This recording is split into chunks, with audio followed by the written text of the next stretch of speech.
About 3 months ago, as our viewers know, rebel groups in Syria basically overthrew the dictator Bashar al-Assad. And there are lots of rebel groups that were working to overthrow him. But among them, you were telling me were Uyghurs. Yeah.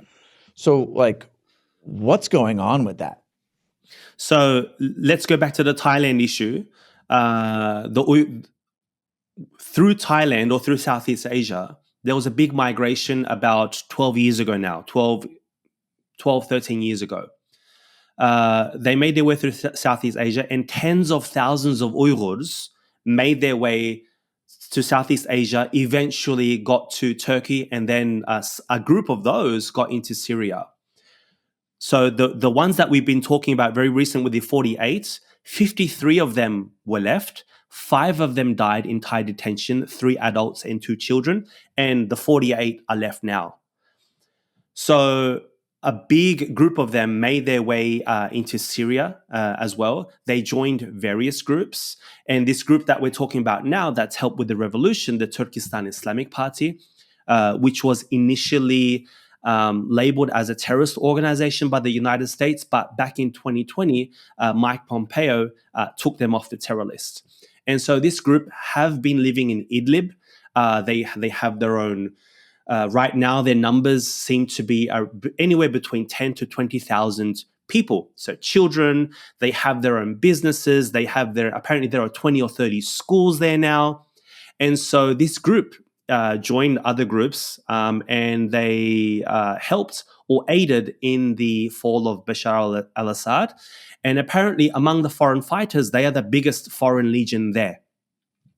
Who helped them, what goes on behind closed doors. I'm not going to go into the government dealings, but the Western media picked it up, saying, because in their propaganda videos, they were saying that China is next. But we've recently come to see that most of that foreign legion and all the Uyghurs there now have seemed to attained Syrian citizenship now, and now they've become part of Syria's national army. And so whether or not China is going to approach the Syrian government and ask for them back we will see in the future. But it looks like for now, and speaking to the Uyghurs on the ground, they're quite confident that the Syrian government won't sell them out. But time will tell. But as far as we can see, they seem to be living good lives. I recently interviewed an Uyghur anthropologist that visited the region, and he was quite amazed of the thriving society they've got up in Idlib. Right. But I mean, you have a group of armed Uyghur Muslims who work to overthrow a dictator. That, from the perspective of the Chinese Communist Party, must be terrifying, right? Yeah. So it should be terrifying. But right now, as far as we can see, they do not have the capacity to do anything. They have not done anything. Whilst China has attributed quote-unquote terrorist attacks to this group, they themselves have not claimed any of these attacks. To be honest, no rebel group or no Uyghur fighting mujahideen, whatever you want to call them, have actually fired any bullets into China from the outside or anything at all, despite what China says. Are you concerned that the U.S. or other Western governments might look at this and think that, oh, yeah, maybe Uyghurs do have the capacity to be terrorists? That seems like a stretch. Yeah, well, in my mind, one man's terrorist is another man's freedom fighter. As Uyghurs, we consider ourselves to be occupied. And so under international law, Uyghurs would have the right to defend themselves and kick out their occupiers. That's the way I see it. And that's the way a lot of Uyghurs see it as well. And so, yes, we may be considered by China to be terrorists, but we consider any act, targeting China's occupying forces, their security apparatus, these types of things, in a way of liberating one's own nation. Yeah. So I have a question sort of about the future of Xinjiang. And this is, we had a Tibetan congresswoman in exile on our show a while back, and we asked her a similar question. So my question is about, like, what do you see as the future of Xinjiang if Uyghur activists, the ones that you work with, sort of have are able to achieve their goals? What would that look like? So our ultimate. So I can't speak for my from an organizational perspective, because from an organizational perspective, we want basically basic human rights for Uyghurs, no matter who they live under.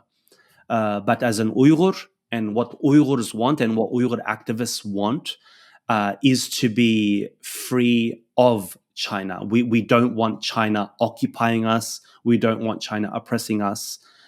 We should be able to rule and govern ourselves. But practically, militarily, power-wise, I don't see that happening anytime soon. The way I see it is that the work that I do hopefully is a platform for the next generation to come, and so that they can build off that and then do something more to kick out our occupiers, basically. But China uses that as an excuse. As I mentioned, with that foreign legion in Syria, perhaps there's about 2,000 or 3,000 fighters altogether. That is not a justification to be locking up millions of people at all. I don't see this happening in any other country.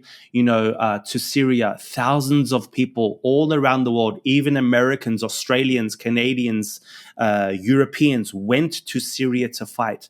I did not see any of those governments lock up 10% of their Muslim population into concentration camps. Thank you for watching. I hope you enjoyed this highlight from our podcast, but there's a lot more. The full hour-long show is available on our website, ChinaUncensored.tv, and when you subscribe, you'll also get premium China Uncensored episodes, live streams, and a community chat with me, Shelley, and Matt, and hundreds of subscribers. And most importantly, you'll be supporting content you love. Check it out. The link is below.